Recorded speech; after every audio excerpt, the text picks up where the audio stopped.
Olá pessoal, bem-vindos a mais um episódio de Mil Crimes. Eu sou a Bruna, comigo está a Jéssica. Oi, Jéssica. Olá, meus amores, tudo bom?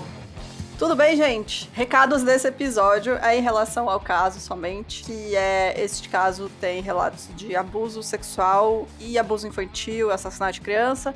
Então a gente já avisa porque tem muita gente que não gosta desse tipo de episódio. E a outra coisa é que vocês sabem que a gente tem um pouco de dificuldade com línguas. É um caso da Hungria. Então, assim, eu procurei vídeos pra ver como pronunciava certinho. Vou tentar, vou dar o meu melhor, mas a gente não promete que vai ser 100%, né, gente? Porque e se tiver algum erro, se a gente passou como informação por erro de tradução, perdoem. Porque eu pesquisei em húngaro. Então, eu ainda revisei, teve umas partes que até eu fiquei em dúvida, eu fiquei o que a Jéssica estava pensando, mas realmente, a tradução de uma língua pra outra acaba ficando meio confusa. Gente, muito confuso. Mesmo traduzindo pra inglês, às vezes é muito difícil. Vamos dar o nosso melhor, vamos tentar, tá? Então, bora pro caso de hoje. Bora.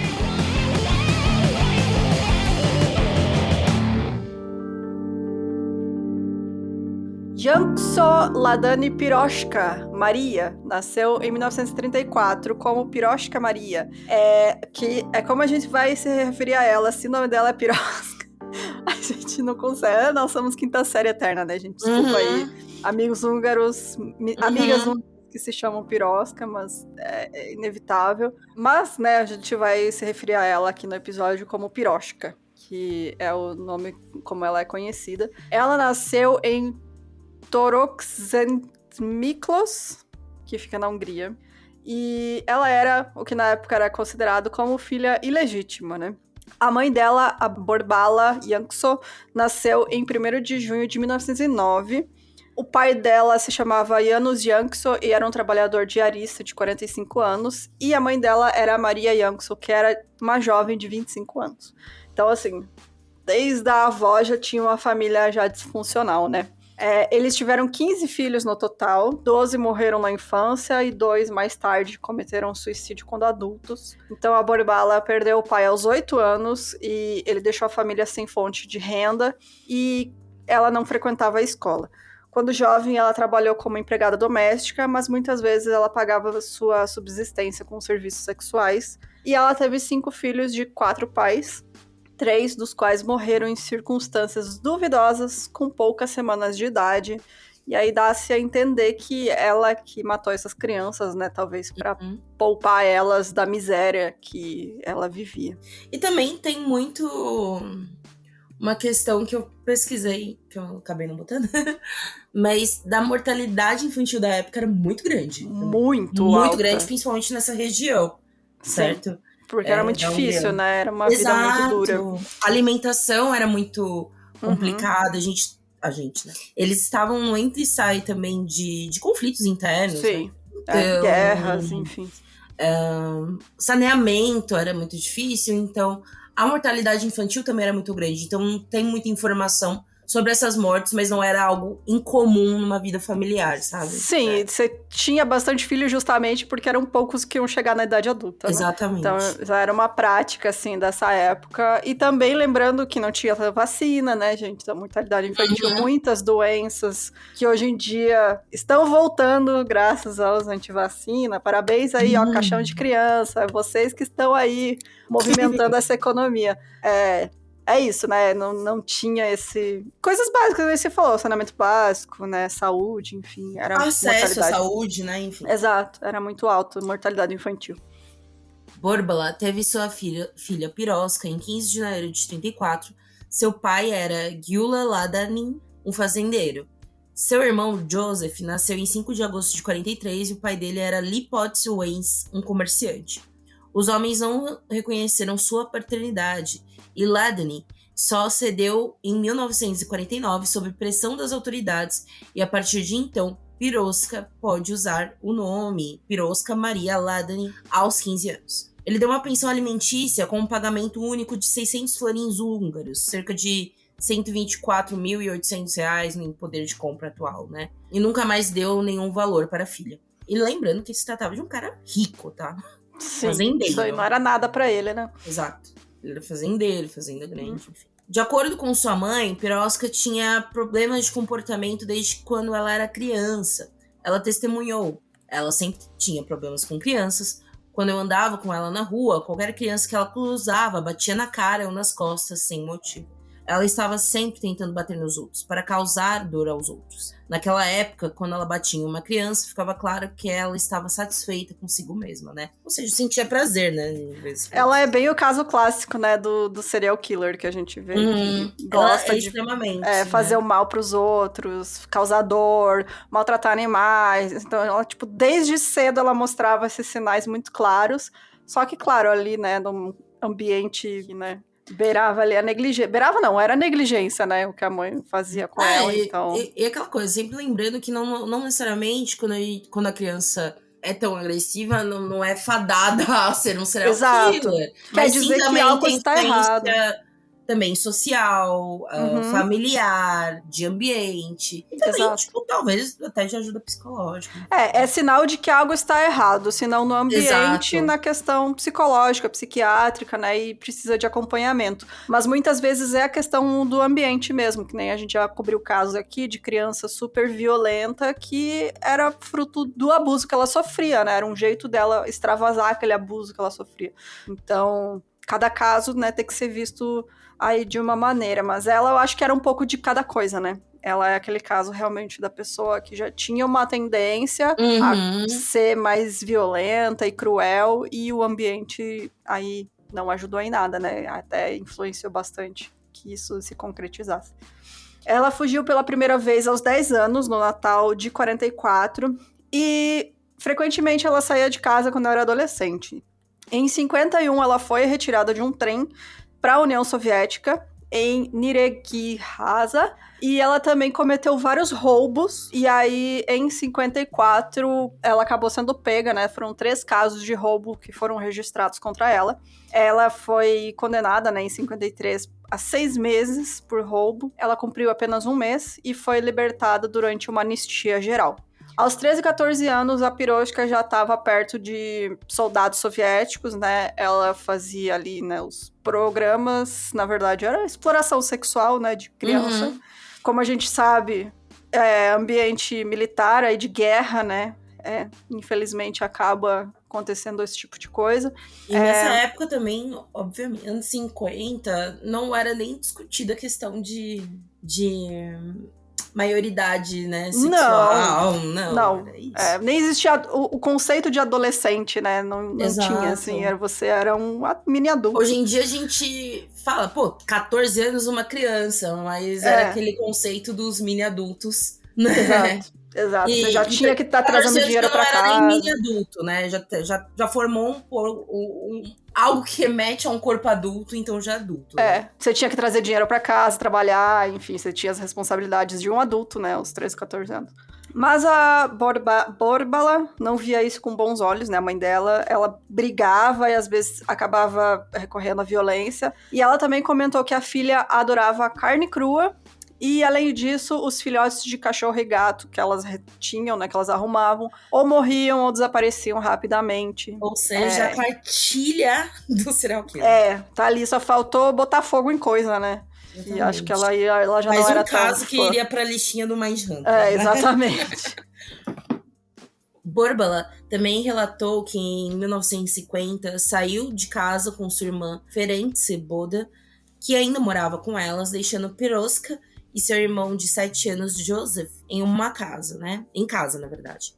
Quando sua irmã voltou para pegar um item que havia esquecido, encontrou Piroshka nua, de 4 na cama, e Josie lambendo a parte inferior da menina. Naquela ocasião, a irmã de Borbala repreendeu a menina, que tomou um frasco de remédio após o incidente, o que a quase matou. Ou seja, uma situação muito violenta em todos os aspectos, tanto pro menino, né? Sim. Enfim, né? Quanto pra ela, porque dá pra ver que não é normal, que ela viu que ela fez algo errado e tentou se matar, sabe? Não é algo normal, né? Durante o interrogatório... um ponto importante que eu esqueci de falar, né? É que quando ela tava com 1950, ela já tava também, né? Com 15 anos, né? Ou seja, não era também tão pequena, né? Porque muitos falam também de uma discussão de descoberta sexual, mas não, já sabe? Ela Já tinha passado isso. Ela já tava ali, né, fazendo, né, tendo Exato. relações, enfim. E eu acho que era meio uma questão dela descobrindo essa questão do relacionar o sexo com poder. Nesse caso, né, abuso do irmão dela, né, gente? Exato. Não é uma relação. Não tem outra palavra, né? Então, eu acho que era meio que isso, assim, ela tava testando, sabe, esse tipo de coisa, assim, de ela ficar no controle, assim, de quem ela tá abusando, sabe? Uhum. Pelo menos eu interpretei como isso, assim, né? Porque Sim. realmente não é normal, não. Exato. Durante o interrogatório no futuro, Piroska disse: senti uma sensação muito agradável durante a fornicação com meu meio-irmão. Muito bom, né, gente? Seu meio-irmão, Joseph, nasceu em 5 de agosto de 43, filho de Leopold Weiss, um comerciante que morreu em campo de concentração durante a Segunda Guerra Mundial. Embora tenha nascido fora do casamento, Joseph também estava entre os herdeiros. Então foi através do filho, meio-irmão órfão, que a família Janko ganhou uma casa. Até então, todos moravam na casa da avó, né? Ou seja, da avó da Piroska, né? Bom, essa casa, né, esse local era chamado pelos moradores locais de bordel. De acordo com as descrições, o prédio em que eles moravam não tinha o ambiente saudável necessário para o desenvolvimento adequado de 2 crianças. As descrições desse lugar, cara, assim, eu acho que, mano, é horrível você imaginar a situação. Tava não só eles, mas depois as outras crianças, né, que ela teve, mas, assim, não dá nem pra imaginar, cara. É aquelas cenas de filme de terror, assim. Quando a gente vê aquelas casas final de mundo, abandonadas, que é uma família esquisita e tudo muito nojento. Eu logo imaginei isso, sabe? Exatamente. Bom, o quintal era coberto de ervas daninhas, a casa fedia a mofo e estava infestada de pulgas e outros animais. O que seria o conselho tutelar, né, na época, né, que eles que se referem à tutela, eles faziam visitas para a família com frequência. Eles acolheram os 2 menores de idade diversas vezes, né, a Piroska e o irmão, mas eles sempre acabavam voltando para a mãe, que ganhava vida com prostituição. E ela fazia programas, geralmente, na frente das crianças, o que também é uma forma de abuso. Os vizinhos consideravam a Bôrbala imoral e depravada, que vivia sem inibições, muitas vezes gastando dinheiro que ela ganhava com álcool. Então, além deles viverem na sujeira, serem negligenciados, né, ter que presenciar a mãe fazendo programa, o dinheiro que ela ganhava, ela ainda gastava em álcool. Tipo, E tem que lembrar que ela ganhou tanto dinheiro da Piroska na época, né, da pensão, que esse dinheiro foi pra ela. E também, eles ganharam a casa, né, com o falecimento do pai do Joseph. Não sei como se pronuncia Joseph. Acho que é Joseph. Eles ganharam, né, a casa, e ganharam também um dinheiro. Então, daria pra eles terem uma vida... Ok, não luxuosa. Nada de luxo, mas, né, ok. Mas seria uma casa própria, então seria mais esse lance de trabalhar. Provavelmente, sei lá, elas teriam que trabalhar muito nova, enfim. Mas teriam como viver bem, sim, né? Tudo isso. Então, realmente, é total negligência, né? Homens frequentemente visitavam Bôrbala e, consequentemente, né, você tem ali a mulher fazendo programa na casa dela com uma filha adolescente. Eles também, ali, a Piroska também fazia os programas, né? Geralmente ofereciam para elas, às vezes, dinheiro, às vezes elas trocavam por banha, pão, qualquer que fosse, né, o produto que eles tivessem ali. Elas frequentemente contraíam doenças venéreas, né, de seus parceiros. A mãe mantinha relações com homens locais, enquanto a partir dos 14 anos a Piroska visitava principalmente soldados de uma guarnição soviética que supervisionavam a central telefônica de uma fazenda ali perto. E não era só ela, né? Inclusive várias adolescentes, várias mulheres faziam esses programas porque os soldados davam dinheiro, né? Então, isso. E tem que lembrar também que, como a gente disse, tem uma certa restrição, né?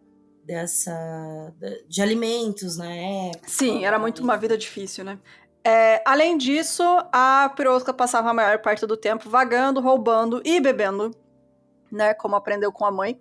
Ocasionalmente, ela aceitava alguns trabalhos, mas ela não conseguia permanecer no mesmo lugar por muito tempo, né? Não conseguia manter um emprego estável.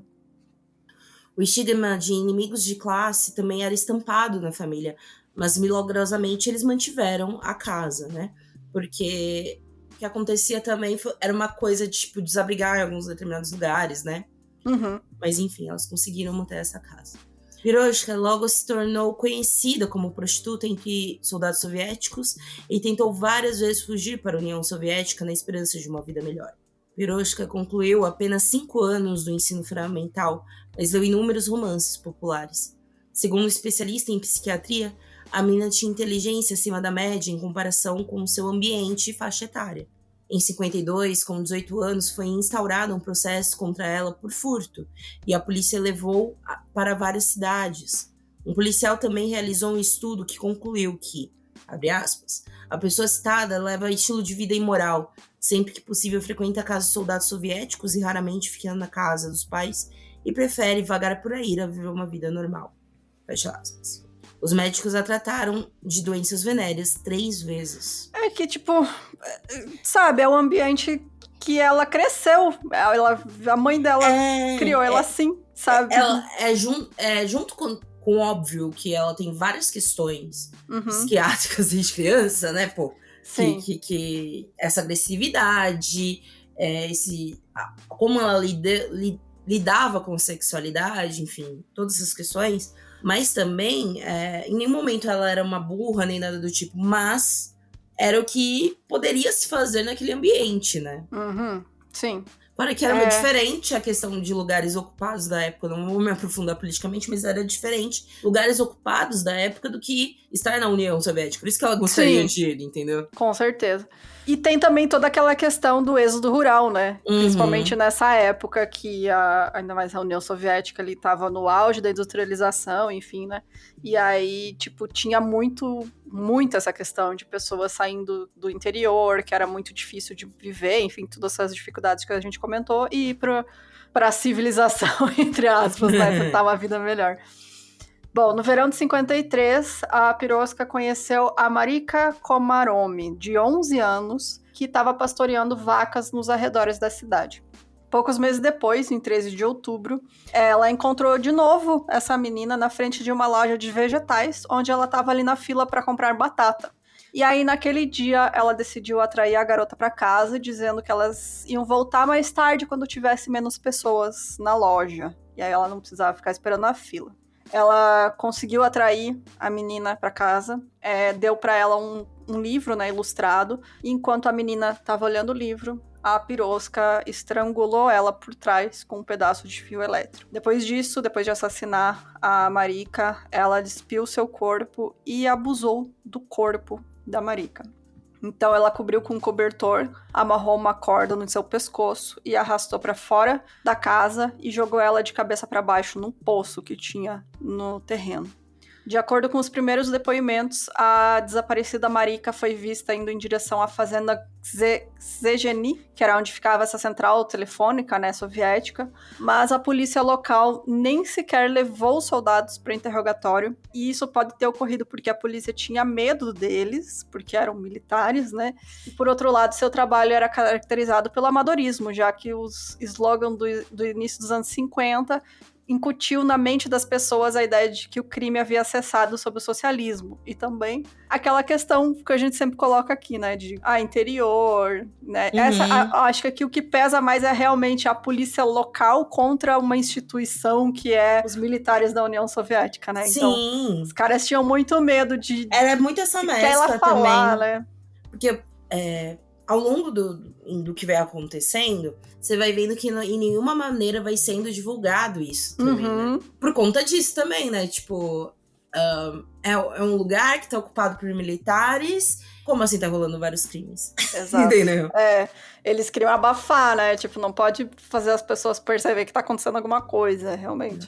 Tem que manter a imagem. Um ponto que eu fiz aqui, gente, foi que os lugares onde eu consegui essas informações tinham muitos detalhes sobre o que a Piroshka fez com essas meninas. Novamente, Eu coloquei só o que era relevante, tá, gente? Porque, assim, Sim. essa mulher, assim, Ela torturava, né, essas ela meninas, né, torturava tipo, essas meninas de uma maneira que, às vezes, casos muito emblemáticos que a gente já relatou aqui no podcast nunca foram tão fortes, entendeu?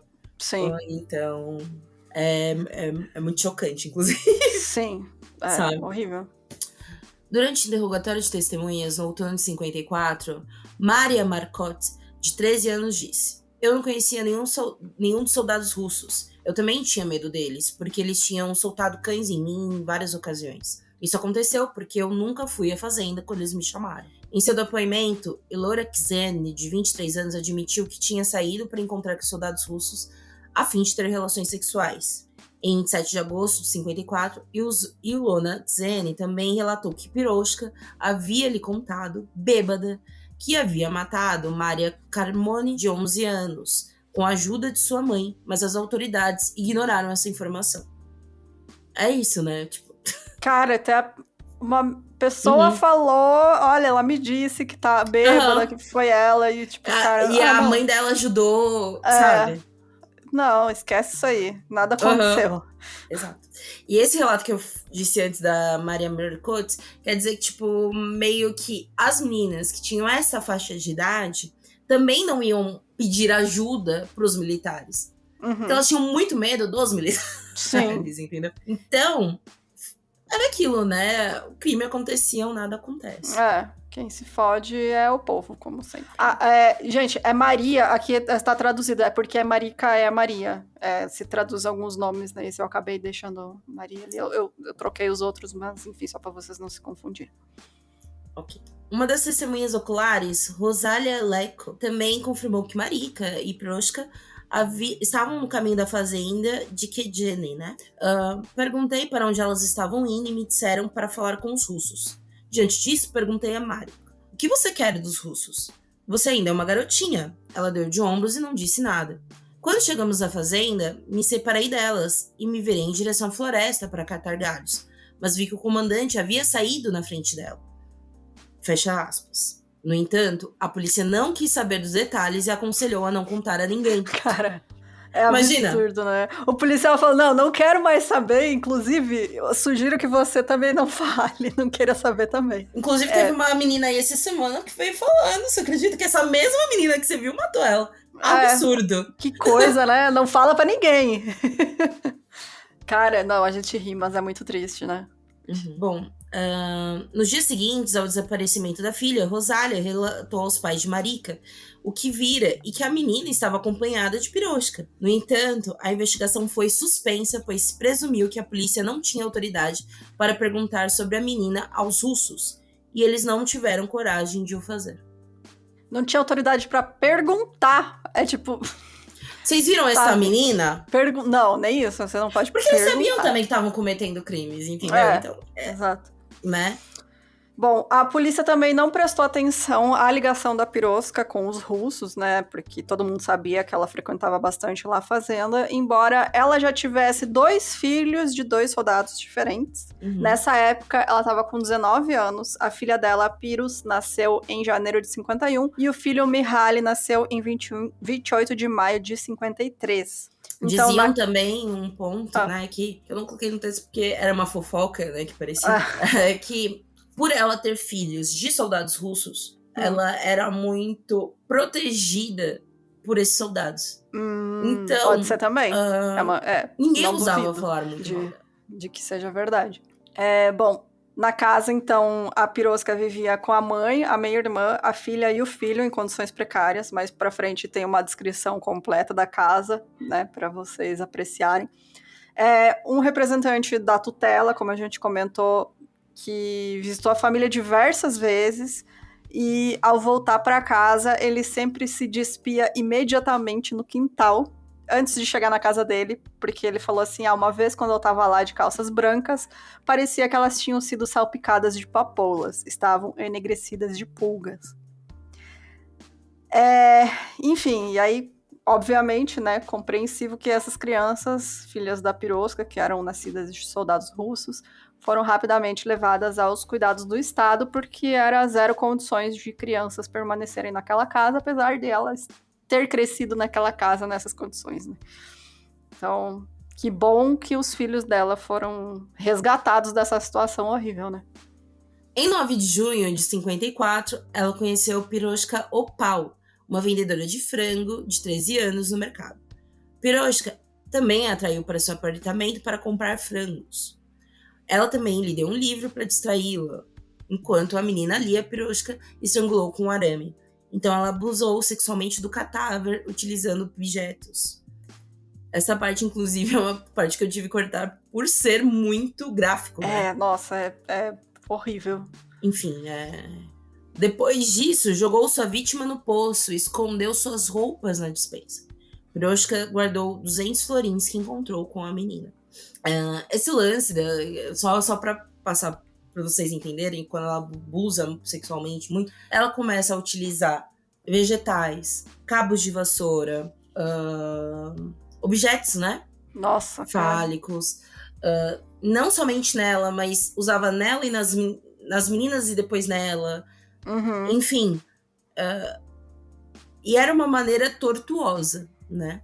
Só que a partir do momento... Só que também pega que depois de um momento ela começa a fazer isso com o corpo, né? Pois isso foi cadáver, antes, né? E depois de assassinar, né? Tipo... Exato. Nossa.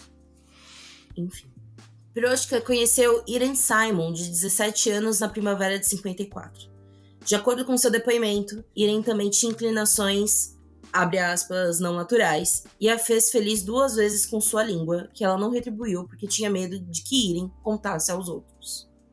Temendo que seu relacionamento fosse descoberto, Piroshka decidiu matar sua namorada. Claro. E aí é um ponto também muito importante, é que o rolê da Piroshka também é muito sobre o auto-ódio, a repressão, né? Da sexualidade dela, né? Ela se odiava por gostar de mulheres, né? E aí o que ela fazia punir outras mulheres. Tá? Em 9 de agosto de 54, ela atraiu a garota para sua casa, que estrangulou com fio elétrico. Novamente também esse lance de um modus operandi extremamente igual, né? Ela não mudou, né? Ela sempre fazia, ela estrangulava. Dessa vez, Piroshka não teria abusado do seu cadáver, porque viu por seus genitais que ela estava sofrendo de alguma doença venérea, né? Ela despiu, jogou-a no poço, escondeu as roupas da garota e os 30 florins que encontrou. A Piroshka abordou sua 4ª vítima na manhã de 11 de agosto, no ponto de ônibus em frente à prefeitura. A Marika Botos, de 12 anos, tinha vindo de Mesotur para visitar a madrinha nas férias. A Piroshka falou, eu também moro lá, vou te ajudar a carregar a sua bagagem. Só que aí no caminho, ela enganou a menina para ir para casa dela, pedindo ajuda para carregar um pacote até o trem, e de lá ela ia acompanhar até a madrinha dela, né? A Piroshka, obviamente, aconteceu a mesma coisa que ela tinha feito com as outras, matou estrangulada com um cordão, então seguiu com o abuso do corpo da menina. Ela despiu o corpo, jogou no poço, escondeu as roupas debaixo da cama e encontrou 7 florins com a garota, que ela guardou. E em 14 de agosto de 54, ela abordou sua 5ª vítima. Cara, é tudo muito rápido, né? Muito realmente rápido, um atrás do outro.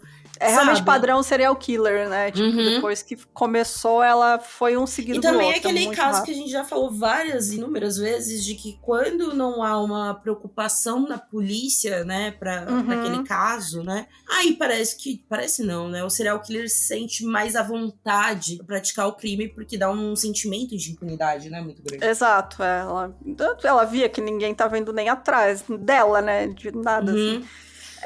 Bom, essa 5ª vítima era a Katoka Zoki, de 12 anos.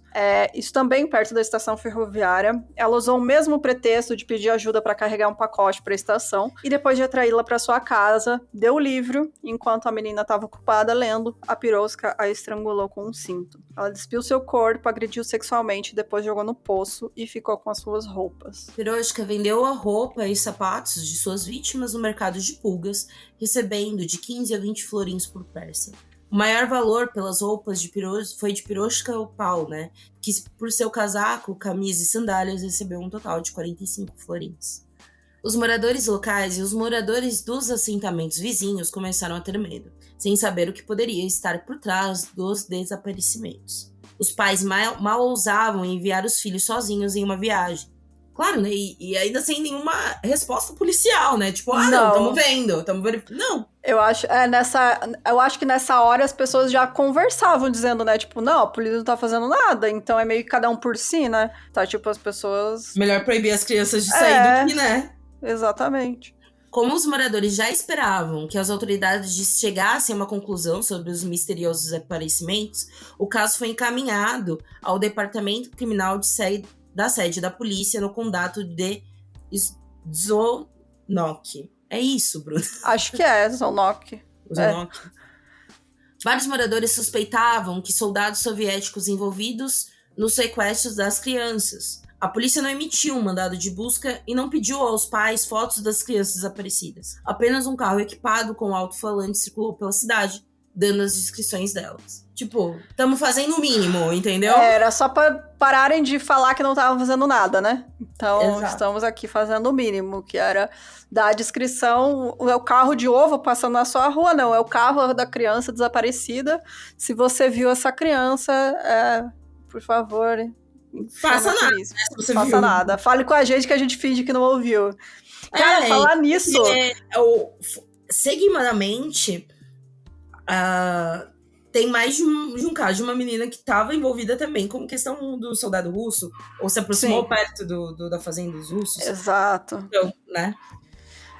Falar nisso me lembrou, esses dias eu tava aqui, realmente, interior é foda, né? Tava aqui de tarde escrevendo episódio. Cara, eu comecei a ouvir um carro de som assim, esta senhora, não sei o que, ajude. E aí, tipo, parei pra ouvir. Cara, um carro de som com uma velha dentro e o cara era uma mensagem assim, esta senhora... morou no interior, não sei o que, o marido morreu de não sei o que, e uma cobra picou ela, e ela teve que amputar a perna, ajude esta senhora, está fodida. Cara, nesse nível, assim, e eu fiquei, mano, que isso? Só que, e realmente, eu olhei pra fora e tinha gente saindo pra dar dinheiro pra senhorinha, olha só, funciona mesmo. As pessoas... Funciona. Mas é isso, só que, tipo, o absurdo é que nesse caso... essa mescla deles não pedirem a foto, né? Mas em seguida colocarem um carro de som com a descrição das meninas, meio que é muito um grande abafa-caso, porque eles não estão investigando, eles não pediram uma foto, que é o mínimo que você pede. Mas eles estão fazendo um grande ato público para mostrar que não, olha, temos um carro de som. Né? E, tipo, crianças desaparecidas, né? Eles davam a entender que, sei lá, as crianças fugiram, sabe? Um negócio assim. Uhum. Né? Essa coisa de carro de som é muito interior mesmo, e eu nunca tinha visto passar o da senhorinha pedindo ajuda, achei incrível. Mas a descrição do cara era beirando esta fudida desta senhora, perdeu tudo, está morando de aluguel, ajude ela. Sabe, perdeu tudo, morando de aluguel embaixo da ponte. Não, era assim. Eu achei incrível. Bom, voltando então, em 54, mais 2 adolescentes também desapareceram, eram o Albert Kenieres, em 2 de fevereiro, e Imre Vig, em 21 de junho, mas se descobriu mais tarde que eles tinham fugido de casa. Então, né, fica nessa assim, olha só, será que essas meninas não fugiram também? Olha, tava tudo essa insegurança, assim, essa dúvida no ar, né? A população se tornou cada vez mais desconfiada e também suspeitava que andarilhos e motoristas que passavam pela cidade estivessem por trás dos incidentes. Já começa meio que uma histeria coletiva. Qualquer pessoa estranha que aparecesse ali podia ser linchada como sequestrador de criança, né? O medo estrangeiro, né? Exatamente.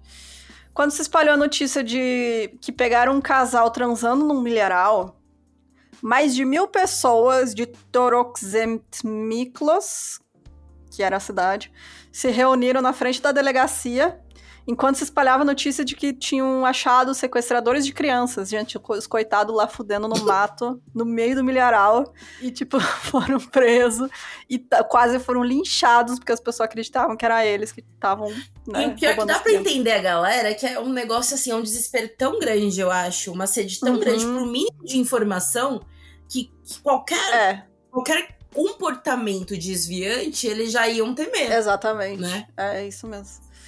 Bom, uma multidão tão grande não se reuniam em uma área pública na Hungria desde 45. Algumas pessoas já sussurravam crenças antissemitas, né? Que era muito comum, muito antes dessa época já, o antissemitismo tinha essas lendas, né, de sequestrar criança, enfim. E também meteram até o diretor da funerária local, coitado. Que ele era suspeito da população porque diziam que ele fazia sequestros com o carro funerário da empresa. É tentar soluções, né, e lendas, e se alguém não gosta de alguém já vai falar, então deve ser. Nossa, é verdade. Foi o fulano. E no final das contas, tudo isso, obviamente, também é muita culpa da polícia, né, que deixa crescer isso daí. Com certeza, e não dão informação nenhuma, não fazem o trabalho nenhum deles, né, tipo, mínimo. Em 2 de setembro de 54, às 9 horas da noite, né, István Balaski, de 21 anos, registrou o boletim de ocorrência na delegacia, informando que Piroska Janko havia tentado estrangulá-la com um arame e também roubado uma sacola de roupas dela. Finalmente alguém escapou, né? Será que agora vai? Pois é. Putz. É que eu acho que por ela ser mais velha, né? 21 anos. Exato. As outras todas eram crianças. É bem outra coisa também que a gente fala aqui muito de regular, que quando o serial foge um pouco, né, do seu modus, a chance de dar errado, né, é gigante também. Sim, porque é muito fácil você dominar ali fisicamente uma criança de 11, 12 anos, mas a mulher ali da tua idade também tá aí pé de igualdade ali contigo, né? Então, assim como Piroska. As duas combinaram de ir ao parque de diversões para se divertir. Ambas estavam se divertindo com outros homens. Piroska carregou a mala da jovem, que ela posteriormente guardou consigo. Na manhã do dia seguinte, István relatou à polícia que Piroska havia roubado sua bagagem. Como sabiam que ela trabalhava como empregada de gesseiro, foram procurá-la com um patrulheiro e encontraram em um canteiro de obras. No final, István não apresentou queixa, pois Piroska prometeu que se viajassem para... Pode falar, Bruna? Toroxentmiklos. Não é como se eu falasse certo também. É pra cidade dela. É isso, né? Viajar pra cidade dela. Devolveria sua mala. Chegando ao prédio do número 171, Piroska ofereceu pálnica, uma bebida alcoólica tradicional da Hungria feita a partir de destilação de frutas. A István também ficou sonolenta após um pequeno gole. Como o quarto estava muito sujo e toda a família também estava lá, ela se deitou em um cobertor no jardim coberto de ervas daninhas. A István acordou durante a noite e viu a Piroska tentando estrangular ela com um arame enrolado em seu pescoço. Em meio ao medo, ela conseguiu reunir forças e começou a lutar. Conseguiu se libertar e então foi para a delegacia. Como a gente comentou, né, a mulher mais velha, 21 anos, até então ela tinha atacado somente crianças, né, adolescentes menores que ela. Então, a hora que ela tentou atacar uma mulher da idade dela, praticamente, ela não conseguiu dominar essa mulher, né? Em 2 de setembro de 54, às 21 horas, a István registrou um boletim de ocorrência na delegacia informando que a Piroska havia tentado estrangular com arame e também roubado uma sacola de roupas dela. De acordo com seu depoimento, quando cheguei à delegacia, veio o porteiro, que eu já conhecia porque era da cidade. Imediatamente contei a ele o incidente. Ele chamou outro oficial e entramos, onde contei tudo a ele. Então, 2 ou 3 oficiais saíram para pegar Piroska. A Piroska foi interrogada no mesmo dia e confessou o crime. Ela foi então levada sob custódia, mas como ela não falou sobre as roupas roubadas, foi feita uma busca na casa dela. Isso no dia seguinte, em 3 de setembro, onde policiais foram até a casa dos Yanksos para recuperar os itens roubados. Durante a busca, a polícia também encontrou algumas roupas de meninas desaparecidas, que elas tinham sido vistas pela última vez, e que também constavam nos boletins de ocorrência dos casos de desaparecimento. Mas a bolsa da István não foi encontrada, e um dos policiais relatou ao seu supervisor que tinha achado um poço coberto com uma chapa de metal numa varanda atrás do portão. E eles começaram a explorar. Era um poço de 10 a 12 metros de profundidade, que se acredita ter sido construído atrás do portão quando a casa foi reconstruída e a antiga casa que tinha ali foi demolida. Quando eles iluminaram o poço com uma luz, eles encontraram restos humanos em decomposição na água e na lama. A primeira pessoa a descer ao poço relatou o que encontrou. Lá embaixo, em uma posição quase sentada, era possível ver o corpo de uma menina. Ela estava completamente nua. Sua cabeça estava inclinada para o lado, com metade do rosto para fora da água, esmagada. Ao lado da cabeça era visível uma sola jogada sobre o corpo e um cinto militar. Ou seja, essa fuga, né, da Itsvani, ainda bem que ela conseguiu, salvou. Porque senão capaz de eles, se não acontecessem, e continuar esses crimes normalmente, Com né? certeza. A remoção dos corpos levou várias horas com a ajuda de bombeiros locais.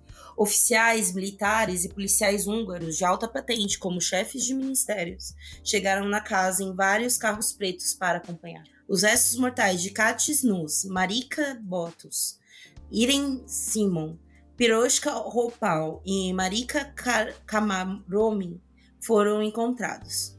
Como a polícia estava convencida que Piroshka Jankso Landini não poderia ter cometido esses crimes e assassinatos sem o conhecimento de sua mãe, eles também detiveram Borbala Janko, de 45 anos na época, né, como proprietária da casa.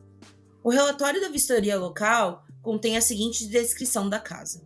Que, enfim, né, gente, é horrível. E é um trecho bem longo, que deu uma reduzida, mas é só pra vocês terem noção. O prédio é composto por 2 partes. Uma cozinha, onde estão colocadas 2 camas e uma mesa. Há 2 travesseiros sobre a cama, cuja cor não pode ser determinada pela sujeira. O apartamento é cheio de terra, tanto no quarto quanto na cozinha. No quarto, atrás da porta de entrada, um ferrão de ferro fundido está apoiado em 3 tijolos. Ambos os cômodos estão desleixados e sujos. A parede, que deveria ser branca, não se distingue da cor da poeira e da sujeira. Ambos os cômodos estão infestados de ratos e moscas. As roupas e peças de vestuário, que podem ser consideradas roupas de cama, estão sujas, assim como os talheres. Um cômodo lateral foi construído no prédio. No cômodo lateral há 2 panelas usadas e furadas, além de excrementos humanos. Ah, cara, esse me lembra muito, muito. Não sei se tu já assistiu o Bar da Luva Dourada. Sim. É o caso do Fritz Honka, Sim. Que era um serial killer alemão, que, enfim, né, dos anos 70. E as descrições, e tem cenas nesse filme, né, porque ele morava num apartamento Esse que era, filme é era nojento, muito né? sujo. É horroroso, assim, é horrível. E aí me lembrou muito isso, essa questão da sujeira, né, do negócio, tipo, imundo, assim, é um negócio que eu não sei, é uma coisa, sabe, é muito, muito, muito sujo. E pra mim, é uma coisa esses 2 extremos, quando a gente vê muito esses extremos dentro de casos serial killers. Aquele cara que é super limpo, milimetricamente organizado e né? E também tem muitos desses extremos do serial killer também, né? Do leixo. Só que eu acho que o que incomoda mais ainda é que ela não morava sozinha. Então não era um desleixo dela. Era um desleixo familiar, cara. E tu pensa assim que ela cresceu nesse ambiente, então pra ela aquilo é super normal. E, sabe, não só ela, todas as outras crianças que, né, foram retiradas da casa, felizmente, porque, olha, imagina o estado dessa casa, que também iam crescer nessa sujeira, nessa imundície, sabe?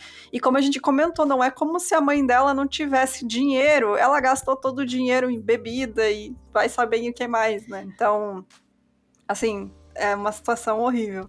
Mas me lembrou muito, gente, assiste o Barba da Luva Dourada, quem não viu, é muito bom esse filme. Mas assim, se prepara o estômago, viu? Se prepara, não assiste comendo, porque não. tenso. E é real, tá, gente? É uma história de verdade. Inclusive, participei do episódio do Horrorizadas sobre esse filme. Escute aí se você não ouviu ainda. Um dos primeiros episódios delas. Como a população não foi oficialmente informada de nada, circularam todos os tipos de boatos sobre o número de vítimas.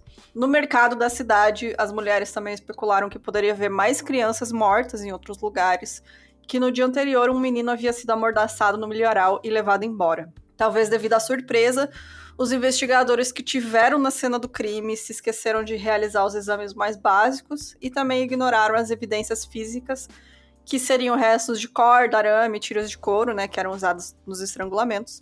E eu imagino também por conta da sujeira, que tu vai determinar o que é lixo e o que é, né, evidência de crime. E também a questão do despreparo da polícia, né, que a gente comenta bastante também. 5 caixas de madeira forradas com lata foram trazidas de Zownock, acho que é o nome da cidade, né, que é a cidade maior. Onde foram colocados os corpos, mas assim, o cheiro se espalhou por um raio de algumas centenas de metros que teve que ser desinfectado depois para poder sair esse cheiro, porque os corpos ficaram num ambiente úmido, né, gente? Tava em avançado estado de putrefação, então o cheiro era algo insuportável, As realmente. caixas foram forradas com canela por causa do cheiro e levadas para a sala de autópsia do hospital da cidade, onde os restos mortais, em avançado estado de decomposição, foram examinados em 4 de setembro. E sua identificação também não foi fácil, imagina, né? Os 3 especialistas não conseguiram determinar se as vítimas haviam morrido virgens, pois tanto os investigadores quanto os médicos consideraram como fato que Piroshka também havia abusado suas vítimas com objetos após a morte delas. Os pais, devido ao choque, não quiseram ou não reconheceram suas filhas durante a identificação, e eu super compreendo. Nossa, quem é que quer ver, né, a criança desaparecida nesse estado, assim, eu compreendo demais também. Após o inquérito, nenhuma das famílias quis levar os corpos para casa. Então, em 7 de setembro de 54, eles foram sepultados em 5 caixões no cemitério da Rua Corose, na cidade, no lote 11, em um túmulo decorativo que havia sido restaurado há 100 anos. Os túmulos foram marcados com cruzes de madeira. O público estava preocupado com a questão, né, se os criminosos eram mesmo a Piroshka ou se eram soldados russos pedófilos. Os filhos da Piroshka, né, e da Borbala, o Yoska, Pirus e Mihaly, foram levados para a instituição de assistência à infância e posteriormente adotados. A casa da família permaneceu vazia por anos, foi considerada uma casa fantasma, mal cuidada e fedorenta, e mais tarde foi comprada e o novo proprietário demoliu a antiga casa e construiu uma nova no lugar. Teve um jornal da época, o jornal Zabad.net, que cobriu o caso em 3 de outubro de 54, e a matéria diz o seguinte: uma assassina de crianças foi condenada à morte. Em 29 de setembro, o Tribunal do Condado de Zownock julgou o caso criminal de Piroshka Yankso-Ladany, moradora de Torokzentmiklos, acusada de 5 acusações de homicídio, uma tentativa de homicídio, 5 acusações de fraude e uma acusação de roubo. A investigação e o Tribunal do Condado determinaram que Piroshka, filha de kulaks, que eram camponeses relativamente ricos ou proprietários de terras na União Soviética, com 40 acres, era uma mulher de moral depravada que havia iniciado sua vida imoral ainda na infância.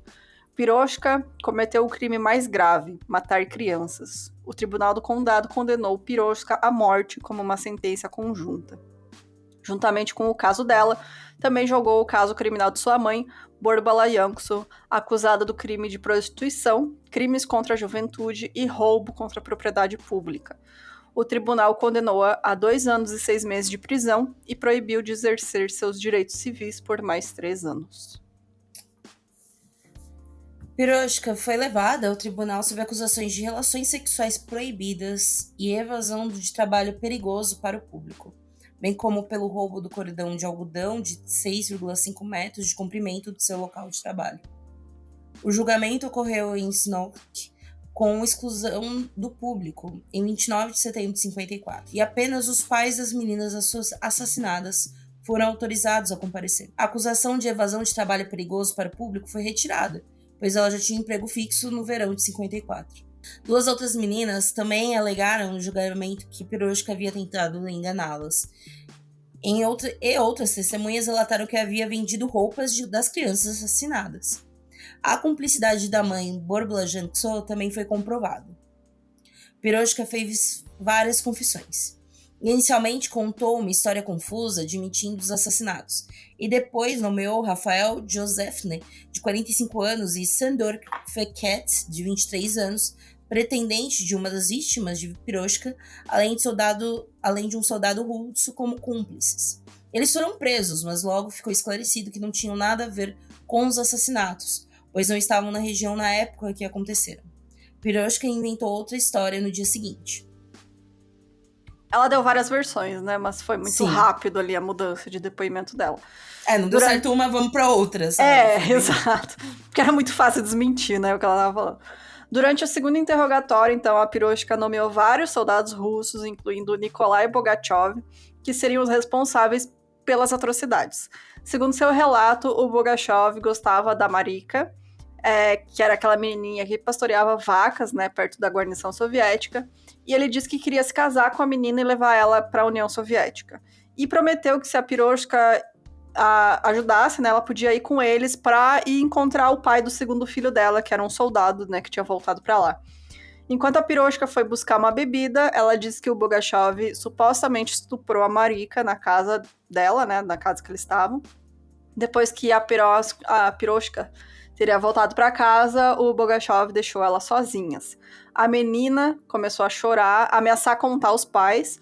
Então a Piroshka ficou com medo de que ela pudesse se meter em encrenca, então decidiu matá-la e jogar seu corpo no poço.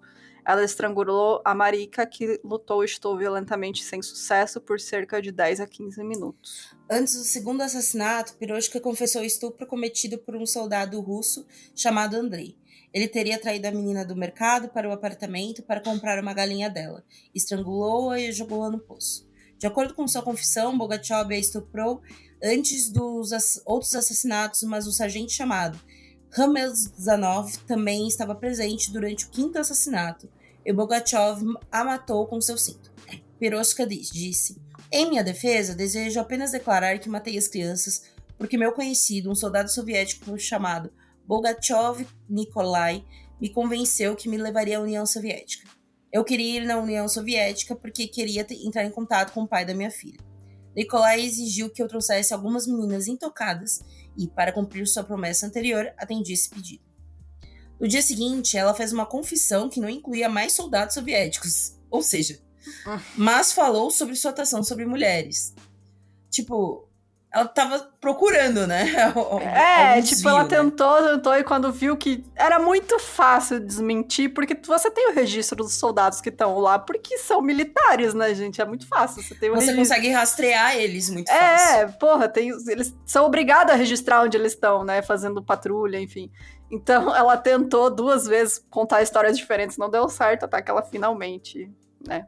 Ela confessou. Nesse dia, ela falou sobre atração sobre mulheres e, segundo ela sentia isso desde os 15 anos. E o gatilho para isso foram ilustrações de um livro pornográfico que havia comprado no mercado local, no qual mulheres satisfaziam suas necessidades sexuais uma com as outras de forma não natural, entre aspas, né? Em uma dessas fotos, um cachorro lambia as genitais de uma das mulheres. Abre aspas. Inicialmente dei relatos diferentes porque tinha vergonha de revelar o motivo do meu ato. Por isso também disse que havia adquirido as meninas para soldados russos. E então, para que não revelasse o que havia acontecido com elas, as estrangulei. Tinha vergonha de admitir que havia matado meninas para satisfazer minhas necessidades sexuais pervertidas. E ainda hoje eu tenho muita vergonha disso, disse ela. Piroshka supostamente mudou a confissão anterior porque lhe disseram que Bogatyov não estava mais na Hungria no verão de 54.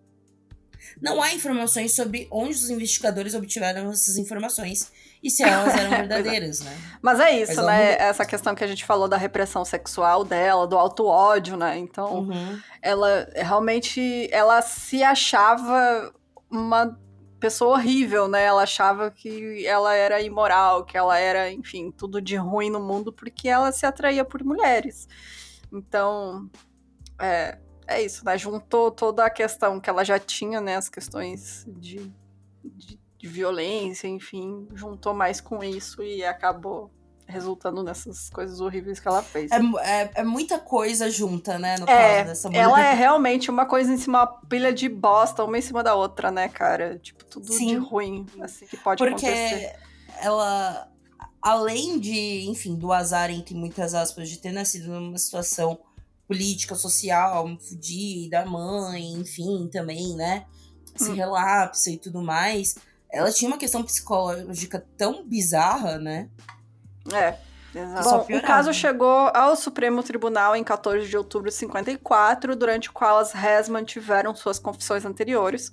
O promotor pediu uma pena mais severa devido à responsabilidade e cumplicidade da Bôrbala Yankso, porque óbvio que ela sabia e ajudou, né, gente? Não, é impossível aquela casa com 2 cômodos, ela não saber o que estava acontecendo. O advogado de defesa da Piroshka pediu clemência para ela, pois a Ré era jovem e criada na rua. A Piroshka... Querido! Não, eu adoro quando a defesa mexe umas coisas assim, que você fala, meu querido. É como se não tivesse 1 milhão de jovens criados na rua, por aí no mundo, que não estão cometendo crimes horríveis, que né? Não estão matando. Matando criança. De matar serial... Né? Exato. Tipo, pelo amor de Deus. A Piroshka teve a última palavra. Ela disse assim: gostaria que o veredito fosse alterado, embora saiba que cometi um grande crime. Gostaria de criar meu filho pequeno sozinha, não farei isso de novo. Após o intervalo, antes do veredito, ela anunciou que ia alterar alguns detalhes do seu depoimento anterior e disse: a realidade é que a minha mãe sabia também das ações. No segundo caso, ela me disse para trazer alguém do mercado que tivesse boas roupas e dinheiro. Isso aconteceu nos outros casos, porque precisava de dinheiro e eu também queria satisfazer meus desejos sexuais. Também se descobriu... Ai, caraca, que bizarro essa família, né? No final. Então... Essa mãe e essa filha, na verdade, né? As duas. Né, eles descobriram, então, que a mãe supostamente segurava as mãos das vítimas, né? Pra Piroshka abusar delas. E a Piroshka mesmo que falou... Não importava quanto eu ganhasse, minha mãe esbanjava tudo. Ela gastava meu dinheiro com homens, confeitarias e bebidas. Eu ficava completamente nua, então pensei em comprar roupas para mim. Minha mãe estava constantemente me perseguindo por dinheiro. Acho que a mãe dela viu... pode não ter participado assim dos primeiros, mas ela viu que a Piroshka estava disposta a matar e falou, por que não vou aproveitar, né? Vou ganhar dinheiro. E acho que foi isso que aconteceu. E, tipo, ela não se importava, realmente. Ela ajudava, falava, não, traz aí uma menina que tenha bastante dinheiro, que parece que essa parte dinheiro. Não, vamos... A minha mãe fica com dinheiro, eu mato minha vontade sexual. Cara... É o acordo do inferno ali, né, cara?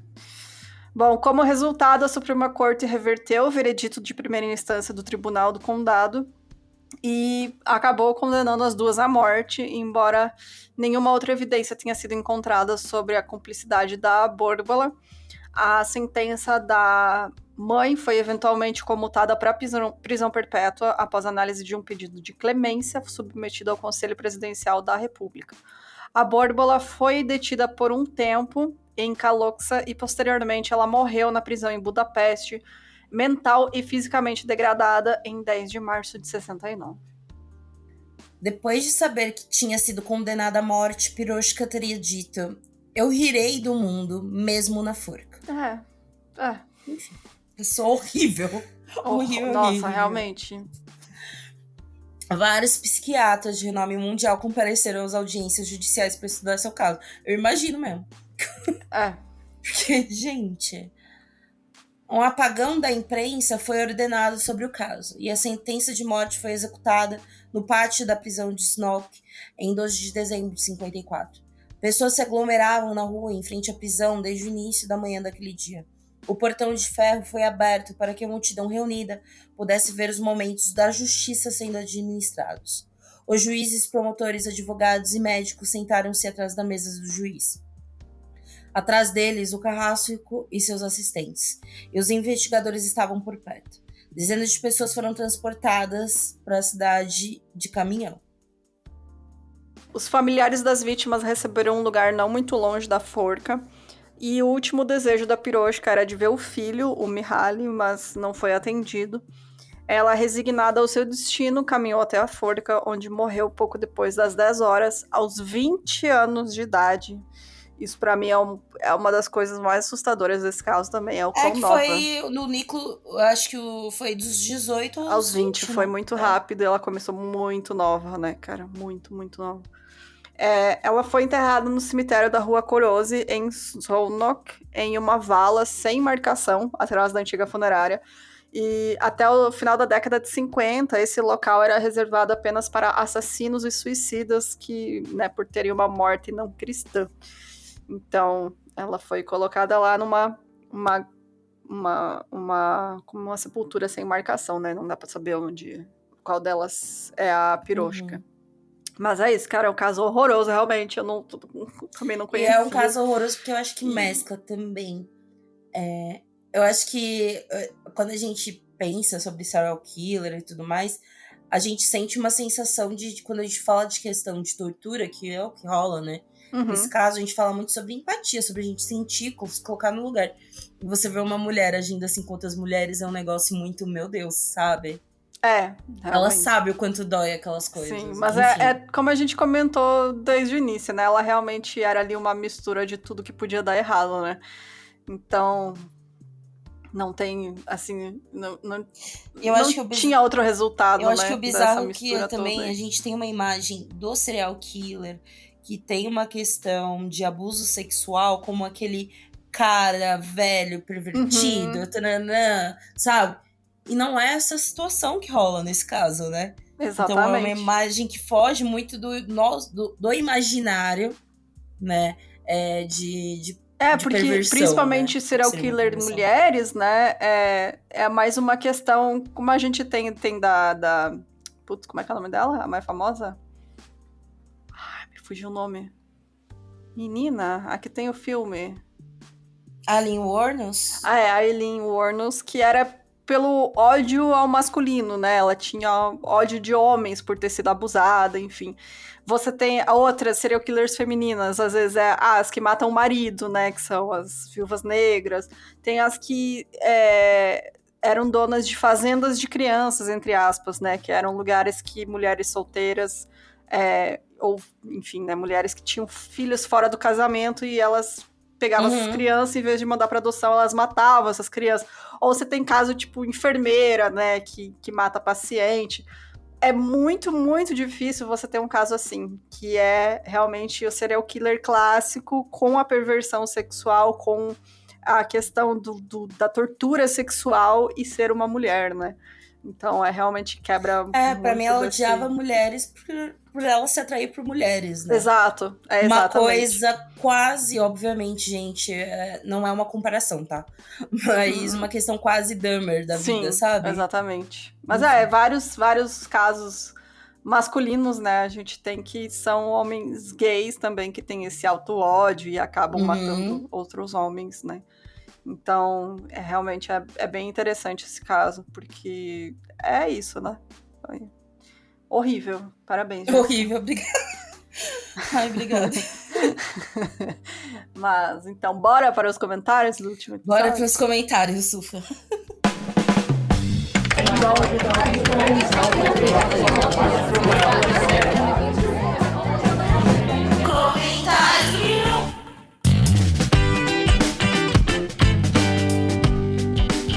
Eu quero começar com um comentário gigantesco que a gente recebeu da Nath, mas eu gostei muito, que dá muito contexto aí pro último episódio, que foi do Michel Fournier.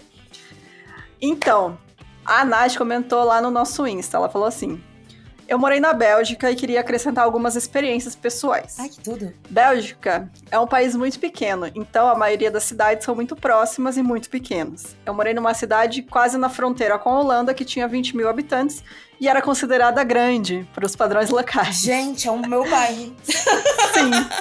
Não, o meu bairro tem mais gente. Em Portugal também era assim, era tipo, eu morava na terceira maior cidade do país, e eu falava assim, não, porque a minha cidade que eu morava lá não era tão grande, é do tamanho aqui de Braga, e eles ficavam assim, como assim? É que é a maior cidade, pelo amor de Deus, Mona. Quantos habitantes tem tua cidade? Nada, 30 mil, é bem pequenininha, eles, pequena, não é pequena, gente, enfim... o pessoal achava que eu vinha de uma metrópole, quando eu explicava que eu vinha de uma cidade pequena de 80 mil habitantes. KKK. E como a família com quem morei tinha uma casa nas Ardenas, eu fui arrastada mais de uma vez para fazer trilha lá. Foi o lugar mais estranho que eu já visitei. As cidades eram minúsculas, papo de 2 ruas, umas 10 casas, com quase nenhuma infraestrutura. Você não vê ninguém na rua o dia inteiro e as matas eram bem fechadas, e mesmo assim o pessoal adorava fazer trilha por lá. Não posso falar que toda a região é assim, mas a impressão que eu tive foi que era um lugar muito ermo e eu nunca me senti confortável com esses rolês. sobre o que vocês falaram da questão da confiança, realmente existe aquela falsa sensação de segurança que a gente tem na Europa e as pessoas não são tão desconfiadas assim. E talvez a Bruna entenda o que eu vou dizer, mas depois de um tempo você simplesmente se acostuma e começa a fazer besteira. Tipo eu que me perdi voltando de um evento de música com a filha de 3 anos de uma amiga e achei de uma ótima ideia pedir ajuda para um cara numa casa aleatória, entrar no carro dele com uma criança de 3 anos no colo e deixar ele me levar até em casa. Essa é só uma das vezes que eu podia ter morrido naquele país. É que eu acho que a gente perde um pouco do estado de alerta, né? Sim. Perde bastante. Você sai na rua com o celular na mão, assim, tipo, não sei nem. Eu em São Paulo ia parecer uma paranoica. Exato. Enfim, isso é só pra dar um pouco mais de contexto pra esse episódio incrível que vocês fizeram. A Bélgica, na época, teve muitos casos de estupradores em série, mas o crime mais comum no país ainda é roubo de bicicleta. Obrigada pelo excelente episódio, espero que vocês façam episódios do Mark Dutroux, inclusive me coloco à disposição para ajudar com nomes, fontes e outras línguas e o que vocês precisarem. Vocês arrasam muito. Obrigada! Beijo, Nath. Muito obrigada. Vamos fazer sim. Eu fiquei bem interessada com esse caso do Mark Dutroux aí que a gente comentou no outro. Mas é a questão que a gente tinha falado, né? Cidade pequena, tipo, ainda mais naquela época, né? Criança não tem maldade, cara. É isso, assim, é interior, não sei, enfim, né? Muitas pessoas falando sobre não terem, pedindo desculpas por não elogiar meu episódio, que eu fiz muito bom. Só que aí, vocês me colocaram outra noia. Porque quando eu fui desabafar sobre isso, eu falei muitas vezes a palavra entendeu. Amiga, foi muito paulistano de você, eu me senti conversando com o Bolsa. E assim, foi ridículo, que eu falei, gente, do que eles estão falando? Que eu não percebi. Aí eu fui ouvi o episódio inteiro. O episódio inteiro eu falei, não falei, entendemos. Aí eu fui entender que eu tava puta no momento que eu tava no auge do Brava. Que eu comecei a você encarnou, exato, foi isso. Então, tem 1001 comentários escritos, entendemos, Jéssica. Então... é sério? Muito bom, porque foi involuntário demais, gente. Ela encarnou ali o total 100% paulistano das ideias. A Carla Codaléa, o Jairo, certo? Ai, cara, a galera aqui, exato, sabe? A Ana Carolina, todo mundo falando que entendeu. Que bom que vocês entenderam, tá? Foi muito bom, cara. Foi. E o melhor de tudo é que cortou no meio, assim, foi assim, impecável. Especial. O timing. A Maria falou, oi meninas, muito obrigada por lerem meu e-mail. Eu surtei aqui, amo vocês. Como os meus pais não são milionários, vou comer minha casquinha no McDonald's mesmo. A gente falou pra ela comer McDonald's, entendeu? Come a casquinha. Eu divulgo o podcast pra qualquer pessoa na rua, não importa se conhece ou não. Brincadeira, tá? Amo vocês. Obrigada! Aí, tipo, eu... Gente, fui na ginecologista enquanto a ginecologista cutucava o colo do meu útero para fazer o preventivo. Eu falava, tem um podcast. Em minha defesa, ela perguntou o que eu fazia. Eu falei, tem um podcast. Indiquei o Mil Crimes. Beijo pra minha médica que estava... Vocês querem mais o quê? A situação é isso, gente. A gente fala, tem que divulgar nosso trabalho em todas as situações. Tem um comentário da Carolina Chip dizendo, pensando por alto por aqui, de boa, se todas as vezes que esse povo fosse preso, eles realmente ficavam presos, ao invés de serem soltos. Mais um dia comum. Pois é. De fato. E o que mais que eu ia comentar? Gente, eu não comentei isso no início do episódio, porque esse episódio é muito pesado. Mas, mentira, eu comentei, mas eu pedi pra tirar, porque pra mim não fez sentido. Mas, muito feliz que as Bravas ganharam, entendeu? O pessoal veio assim com as cabulosas, que até esqueci o nome da torcida delas, entendeu? Das cruzeirenses. Mas ninguém supera as Bravas do Corinthians, meu amor. Inclusive, Bruna, quando estiver aqui em São Paulo, se tiver jogo do Corinthians, você vai. Ai, se for das mulheres, eu vou. Exatamente. Do feminino, sim, entendeu? Feminino eu vou. Do feminino. Vamos. Porque é isso, gente. Não existe torcida maior, time melhor. Não sei porque a gente não foi indicado como... Inclusive, gente, eu acho de verdade... eu acho que tem algum tipo de preconceito aí com a FIFA e tudo mais, porque toda premiação a gente não é indicado como um dos times do feminino, sendo que a gente é o melhor time da América Latina, cara. Sinto muito. Inclusive, vem a Libertadores, então cada dia mais insuportável sendo corintiana. Impossível. A soberba é impossível não ter. Impossível não ser soberba torcendo pra este time maravilhoso, com mulheres maravilhosas, com quarentonas maravilhosas. Entendeu? Que a Gabi Zanotti, beijo Gabi Zanotti, como se fosse. Então é isso. Indiquem pras meninas do Corinthians o nosso podcast, gente. Falar que a Pique Jéssica é muito fã de Albuquerque, vocês. Duda, sou apaixonada, sabe? Pô, galera. Ai, bom, é isso, gente. É isso. Beijos. Até o Pronto, próximo amiga. episódio horroroso aí que vamos fazer. Como sempre, né? Nunca é coisa boa, é sempre desgraça. Mas é isso. Então, tá, galera, gente. e assinem nosso negócio, porque essa semana soltamos um Vampiros, tá? E isso saiu. Outra coisa que eu ia falar, sexta-feira agora eu vou lançar o outro Vampiros que tinha sido só pra apoiadores, que é o da Carmila. Então, que já passou um mês, então a gente vai lançar aí pra todo mundo poder ouvir o meu Vampiros da Carmila, que tá bem legal. E, assinem a gente, ajudem o podcast, que aí você consegue ouvir um mês antes. E também vamos voltar com o Filminhos em breve, tá? Gente, tá acontecendo muita coisa, não conseguiu gravar, mas vem aí. É isso, né? É isso. Acabamos. Beijo, gente. Até semana que vem. Tchau, tchau. Até semana que vem.